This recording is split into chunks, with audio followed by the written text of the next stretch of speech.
जी है चंद सांसें या नबी तशरीफ ले आओ कि रस्ता तक रही है आपका बीमार की चौखट।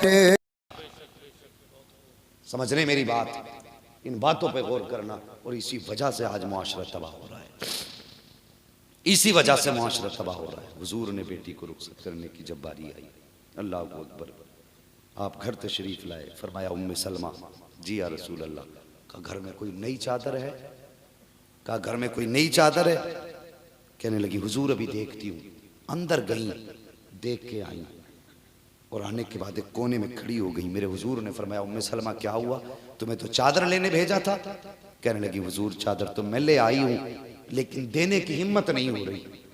मेरे हुजूर ने फरमाया क्या बात है? कहती हुजूर जो चादर मेरे पास है उसमें कई पैबंद लगे हैं।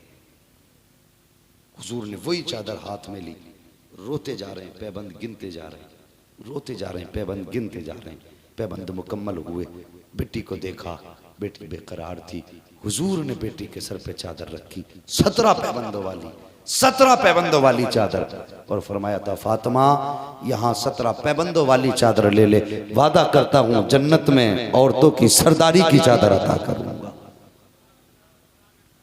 चादर उड़ाने के बाद मेरे नबी ने जो जुमला फरमाया था, अल्लाह अकबर, हुजूर की गुफ्तगू का जो मफहूम था, मेरे आका ने फरमाया था फातिमा आज के बाद तुम्हारे सर पे अली की जिम्मेदारी है, कोई काम अली की मर्जी के बगैर ना करना। आज यही कह के बेटी को रुखसत करते हैं हम। अब तक हम थे तुम्हारे देखने भालने वाले, आज के बाद अली होंगे। आज का बंदा बेटी को रुखसत करके कान में कहता बेटी कोई बात नहीं, मोबाइल तो तेरे पास है ही, अगर परेशानी हो फौरन फोन कर देना, 10 मिनट लगेंगे। क्यों? तेरी तोप तैयार है, 10 मिनट लगेंगे, दिक्कत हो तो बता देना। ये कह के बेटियों को रुखसत किया जाता है, फिर कहते हैं तलाक हो गई बेटी को। जो लोग बेटियों को ये सबक देते हैं कि बेटी टेंशन मत लेना, फोन कर देना, गाड़ी में चाबी लगी रहती है, 5 मिनट में पहुंच जाएंगे, वो बेटियों के हमदर्द नहीं, बेटियों पे जुल्म किया करते हैं। हाँ, बेटियों को जुल्म, बेटियों पे जुल्म कर रहे हैं और उनका घर बर्बाद करने में लगे हैं। अल्लाह अकबर, तेरी बेटी की औकात क्या है? आ देख नबी की बेटी की शान। अल्लाह अकबर, एक दिन मेरे हुजूर आए हैं, सैयदा फातिमा ज़हरा के दरवाजे पे दस्तक दी, आवाज़ आई बाबा जी अंदर आ जाइए। हुजूर अंदर तशरीफ़ लाए हैं। आका करीम ने अंदर कदम रखा, बेटी का चेहरा देखा, मुस्कुरा दिए। आका करीम का चेहरा बेटी ने देखा, सैयदा फातिमा मुस्कुराई। बाबा कैसे आना हुआ? फरमाया बेटी तुझे 3-4 दिन से देखा ना था, मेरी शहजादी मैं तुझे लेने के लिए आया हूँ। बेटी कुछ दिन मेरे साथ घर पे रहोगी, मुझे ज़्यादा सुकून महसूस होगा। अल्लाह अकबर, बेटी कौन है? खातून जन्नत है। बुलाने कौन आया है? सैयदुल अंबिया आए हैं। अल्लाह अकबर, होना तो क्या चाहिए था, जैसा नबी ने कहा था, फौरन हजरत फातिमा को हुजूर के पीछे पीछे हो जाना चाहिए था, लेकिन नहीं नहीं, जैसी इतनी बात मेरे हुजूर ने कही है, बेटी फातिमा तुझे लेने के लिए आया हूँ। हजरत फातिमा तो ज़हरा का जवाब सुने सारी बेटियां, हजरत फातिमा तो ज़हरा की आंख में आंसू आ गए। कहने लगी बाबा जी आपका हुक्म सर आंखों पर है, आप कहें तो मैं आग में छलांग लगा दूं, जो आप हुक्म देंगे मैं उस पर अमल करूंगी। लेकिन बाबा बस जरा सी बात है। का क्या बात बेटी? काली घर पे नहीं है और उनकी इजाजत के बगैर मैं घर से कदम नहीं निकाल सकती हूँ। अल्लाह अकबर, हुजूर की बेटी हुजूर से कह रही है अली घर पे नहीं है, उनकी इजाजत के बगैर मैं घर से कदम नहीं निकालूंगी। हुजूर मकान के कोने में बैठ जाते हैं, थोड़ी देर गुजरी है कि इतने में हजरत अली आ जाते हैं। जैसे आपने दरवाजे में कदम रखा है, नाक बता रही है मुस्तफ़ा की खुशबू आ रही है। आपने खुशबू महसूस की और उसके बाद कहा था फातिमा बता तो सही क्या हुजूर आए थे? जैसे इतना कहा था, हजरत फातिमा ने आंख के इशारे से बता दिया हुजूर आए नहीं थे, हुजूर आए हुए हैं। इशारा किया, हजरत अली ने उधर रुख किया जिधर हुजूर बैठे हैं, तोड़ करके गए गए, हुजूर की खिदमत में सलाम अर्ज किया, या रसूल अल्लाह कैसे करम फरमाई की है। आका करीम फरमाते हैं ए अली फातिमा को लेने के लिए आया था। अल्लाह अकबर कहा, लेकिन फातिमा ने ये कहा कि अली आ जाएंगे, उनकी इजाजत लेकर के जाऊंगी। हजरत अली फौरन पलटे हैं, कहा फातिमा जब हुजूर बुलाने आए थे तो तुम्हें चला जाना चाहिए था, मेरा इंतजार किस लिए किया। अल्लाह अकबर, खातून जन्नत की आंख में आंसू आ गए, रो के कहती हैं ए अली जब मेरे बाप ने मुझे रुखसत किया था उस वक्त कहा था बेटी आज के बाद अली की मर्जी के बगैर कदम मत उठा देना। ए अली अगर मैं अपने बाप के कहने पर चली जाती तो कयामत तक आने वाली औरतें मेरे बाप को ताना देती और हो सकता था ये कह देती कि फातिमा वो है जो बाप की मर्जी, बाप के कहने पर शौहर की मर्जी के बगैर चली गई थी। आज फातिमा ने अपने शौहर की फरमाबरदारी करके जमाने को बताया था कि फातिमा वो है जो मर्जी के बगैर शौहर के घर से कदम नहीं निकालती है, ताकि क़यामत तक आने वाली बेटियां अपनी शौहर की मर्जी के बगैर घर से कदम बाहर ना निकाल। ये सबक था उनकी जिंदगी का। आज मियाँ घर नहीं, बीवी को डर नहीं, एक हंगामा महशर हो तो भूलूं उसको, सैकड़ों बातों का रह रह के ख्याल आता है। अल्लाह के बंदो घरों के हालात अच्छे करो, कौम की बेटियों कनीज़े फातिमा बन जाओ, कनीज़े फातिमा बन जाओ, घरों के माहौल को जन्नतनुमा बनाओ। झगड़े होंगे, तलाक़ें होंगी, तुम तो तलाक लेकर के तलाक दे करके कहीं ना कहीं गुमनाम जिंदगी जी लेते हो, लेकिन तुम्हारे इस फेल को लोग सोशल मीडिया पे उछालते हैं और इस्लाम का मजाक उड़ाते हैं। सबकी जिम्मेदारी है इस्लाम के शाना बशाना खड़े होने की, सिर्फ मौलवी की जिम्मेदारी नहीं, हर फर्द जिम्मेदार है। कोई भी ऐसा काम हम ना करें जिससे कोई हमारे हुजूर को, उनके किरदार को और उनके दिए हुए दीन को कोई निशाना बना सके। करेंगे इंशाअल्लाह ये अमल, ऐसा कोशिश करेंगे, जोर से बोलो इंशाअल्लाह। व अम्मा भी निअमत रब्बिका फहद्दिस, अपने रब की नेमतों का खूब खूब तज़किरा करो। अल्लाह का शुक्र है मैं शायद पहला खतीब हूँ जिससे फरमाइश होती है, वरना अक्सर शायरों से ही कहा जाता हुजूर वो कलाम पढ़ दीजिए, है बस हुक्म हुआ है ना ना शजरा नहीं, एक वाक़े का हुक्म है मुझे। हाँ शजरा इतना पढ़वाया हजरत ढूंढवा वालों ने कि पूरे हिंदुस्तान को शजरा याद हो गया, अब मुझे पढ़ने की ज़रूरत ही नहीं है। खैरियत है आप लोग? बड़े मरे दिल से कह रहे हैं अल्हम्दुलिल्लाह। कुछ खा पी के तो बैठे हैं ना माशाल्लाह, कुछ है परसों से खा रहे हैं। हाँ नहीं, अगर ज्यादा खा गए हो तो फिर मजबूरी है, और अगर हिसाब से खाया तो बोल दें जरा या रसूल अल्लाह, सुभान अल्लाह। अल्लाह सलामत रखे वो लोगों के दिल का अक्सर ख्याल रखा, किसी का दिल ना टूटने पाए, किसी को तकलीफ ना हो।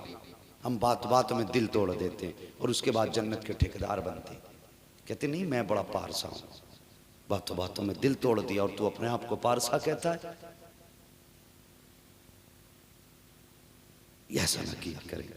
सैयदी सरकार आला हजरत इमाम इश्क मोहब्बत इमाम अहमद रज़ा खान फाजिल बरेलवी अलैहि रहमत व रिज़वान, अल्लाह अकबर, वो सिर्फ इश्क ही का इमाम नहीं, वो अमल का भी इमाम है। हाँ लोगों ने उन्हें करीब से जाना नहीं, बद मजहबों ने इतना मशहूर कर दिया कि वो कुफ्र और शिर्क की मशीन थे माज़अल्लाह। लेकिन इमाम अहमद रज़ा का काम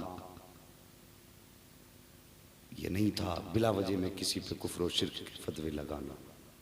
उन्होंने जहां मुस्तफ़ा की अजमत का तहफ़्फ़ुज़ किया, वहीं पे किरदार मुस्तफ़ा भी लोगों के सामने रखा। उन्हें समझने की ज़रूरत है और उन्हें पढ़ने की भी ज़रूरत है।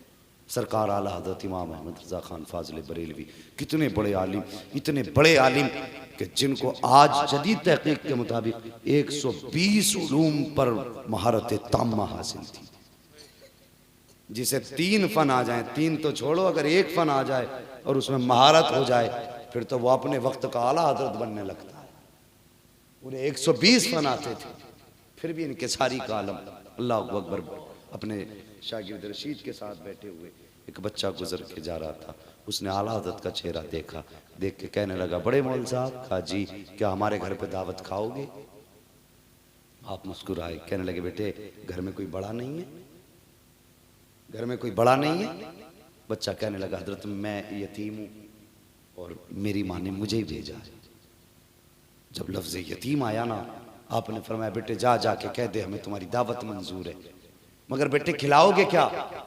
बच्चा कहने लगा कि बस यही चने का साग और जौ की रोटी या बाजरे की रोटी जो उस वक्त में थी, कहा ये खिलाएंगे? आला हज़रत ने फरमाया, मुझे मंजूर है दावत, घर जाके कह दो। बच्चा गया, आके फिर कहने लगा, मौल साहब हमारी अम्मी ने कहा दावत आज नहीं कल खिलाएंगे आपको, कल आ जाना। आला हज़रत ने फरमाया ठीक है। अगला दिन जब वो वक्त आया जिस वक्त के लिए दावत का वक्त मुकर्रर किया गया था, अल्लाह अकबर, आला हज़रत ने अपने शागिर्द को साथ लिया और लेने के बाद बिहारीपुर पुलिस चौकी ढाल पर पहुँचे। वहीं उस बच्चे का मकान था। दरवाजे पे दस्तक दी, कहा कौन? का बड़े मौल साहब आए हैं। कहा क्या करने? कहा दावत कल की गई थी। अल्लाह अकबर। अंदर से बच्चा आया कि जी जी ठीक है। आके बोला ठहरिए। अंदर गया, एक बोरिया लेकर के आया। हमारे यहाँ बोरिया कहते हैं, फटी झाल का सिस्टम जो आपके यहाँ जिसे झाल कहते हैं, हमारे यहाँ उसे बोरिया कहा करते हैं। वो टुकड़ा टाट का या बोरिया लेकर के आया। लाने के बाद कहा हजरत लो इसको बिछाइए, इस पर बैठ जाइए।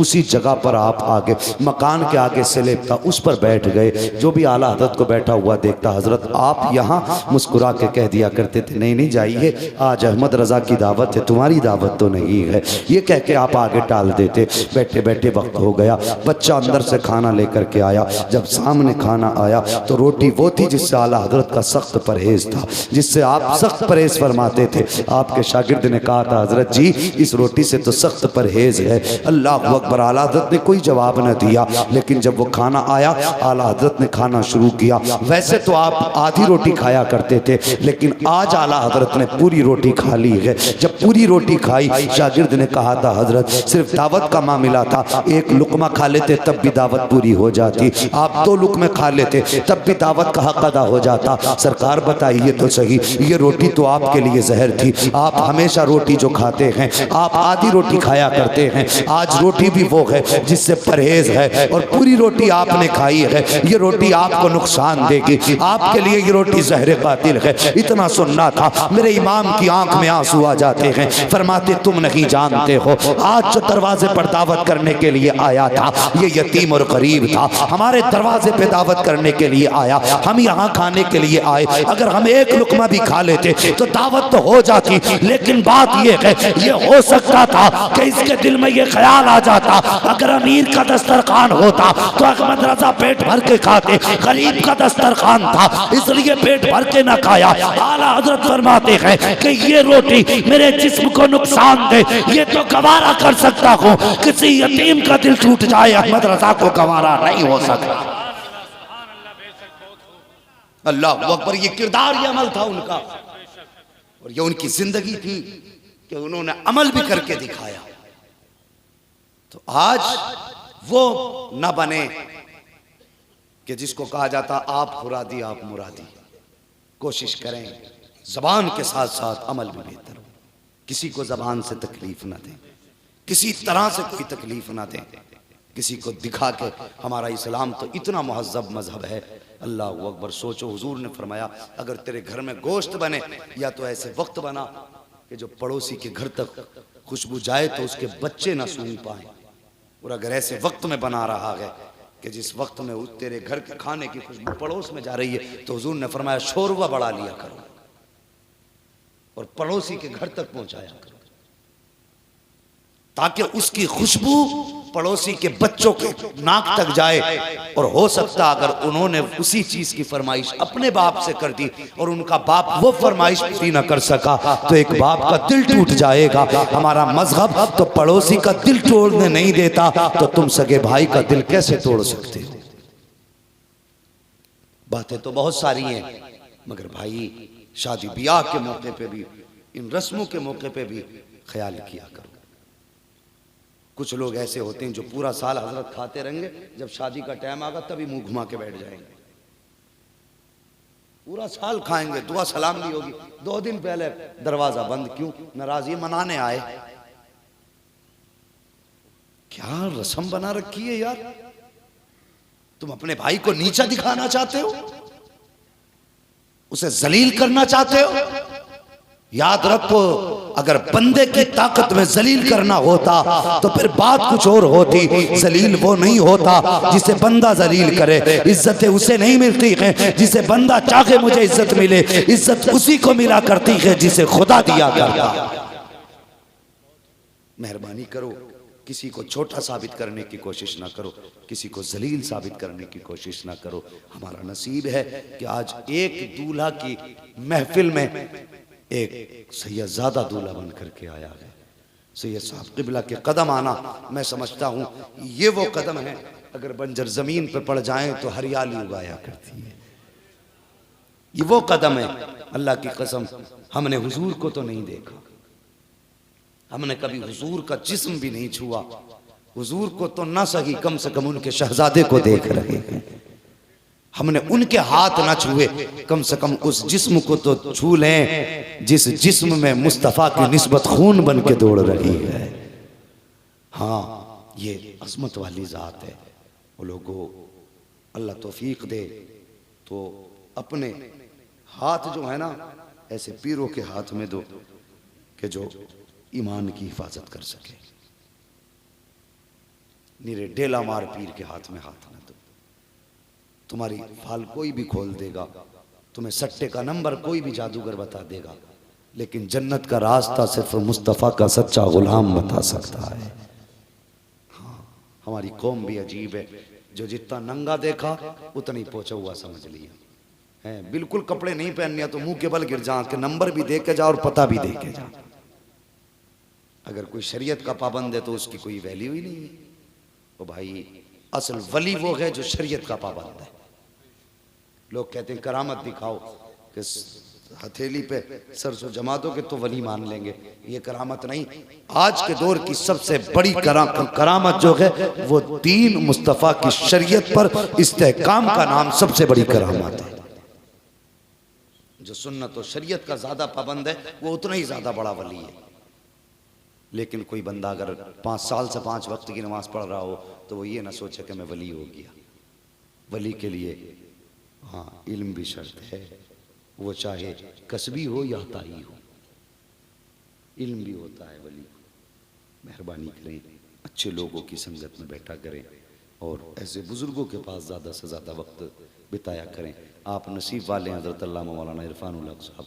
पूरा हिंदुस्तान हज़रत को आज जानता है, पहचानता है। आपके गांव की पहचान, बस्ती की पहचान हज़रत के ज़रिए हो रही है। ऐसे ऐसे उलमा इस बस्ती में मौजूद हैं। अल्लाह ताला हर आलिम की उम्र में बेपनाह बरकत अता फरमाए। और इस दौरे नाजुक में बच्चों, जवानों, एक बात कह दूं, बुरा ना मानना, बस आखिरी बात कह रहा हूँ। ये मत कहना मौलवी आखिरी आखिरी करके बढ़ा रहा है, लेकिन जो ज़रूरी बात याद आ जाती है वो कह जाता हूँ। घर से कभी भी निकलो ना, माँ बाप से इजाज़त लेके निकलना। अभी हज़रत हमारे यहाँ हसनपुर की एक बात है कि लड़के को फ़ोन करके बुलाया गया, 15 साल का बच्चा बुलाया गया फ़ोन करके, और कुछ देर के बाद, कुछ घंटों के बाद फ़ोन आया कि ये यहाँ रोड के पास पड़ा है। घर वाले उठाने के लिए गए तो दोनों पैर टूटे हुए थे, दोनों हाथ भी टूटे हुए थे और गर्दन की हड्डी भी टूटी हुई थी। लोगों ने कहा एक्सीडेंट हुआ, लेकिन जिस गाड़ी पे था उस गाड़ी पे कोई खराश तक नहीं थी। बच्चों, किसी की यारी के धोखे में मत आना। तुम्हें नहीं मालूम तुम माँ बाप की कितनी अजीम दौलत हो। अगर तुम्हें कुछ हो गया ना तो इनकी जिंदगी खत्म हो जाएगी। ये जिएंगे तो, लेकिन मर मर के जिएंगे। ये जिएंगे लेकिन रो कर के जिएंगे। खुदा रा घर से निकला करो, माँ बाप से इजाज़त लेके निकला करो। अल्लाह हर ईमान वाले की जानो माल की हिफाजत फरमाए। हर मुसलमान की मुस्तफ़ा के सदक़े में इज़्ज़त व आबरू, जानो माल और ईमान की हिफाजत फरमाए। ऐसे बुज़ुर्गों से मिलते रहा करो और इनकी दुआएं लेते रहा करो। इनकी दुआएं अगर हमारे हक़ में हो गई तो समझ लेना दुनिया में आना भी कामयाब है, दुनिया से जाना भी कामयाब हो जाएगा। बस फरमाया गया, वम्मा बिनिअमति रब्बिका फहद्दिस, अपने रब की नियमतों का खूब खूब तज़किरा करो, खूब खूब तज़किरा करो। तो अल्लाह ने ये दिन दिया, खुशी का दिन, ये भी नसीबों से मिला करता है। हर एक को सेहरे भी मैसर नहीं होते, अल्लाह ने ये दिन दिया, अल्लाह और उसके रसूल का तज़किरा हुआ। अल्लाह इस महफिल को अपनी बारगाह में कबूल फरमाए। जवानों, अल्लाह ज़िंदगी में खुशियाँ दे, तो अब होना ये चाहिए दूल्हा तू बने, तराने मुस्तफ़ा के होने चाहिए। हाँ, सेहरा तेरे सर पे हो, बातें मुस्तफ़ा की हों, फिर खुदा की कसम शान से जाओगे, शान से आओगे। और जब बारातें इस इज्जत के साथ होंगी तो फिर परेशान होने की ज़रूरत नहीं है। दुल्हन घर में कदम बाद में रखेगी, अल्लाह की रहमतें तेरे घर में पहले उतरना शुरू हो जाएंगी। हाँ, मौला करीम मेरी गुफ्तगू पे पहले मुझे अमल की तौफीक अता फरमाए और उसके बाद पूरी उम्मत मुस्लिमा को अमल खैर की तौफीक अता फरमाए। बस जो हुए गलत उनको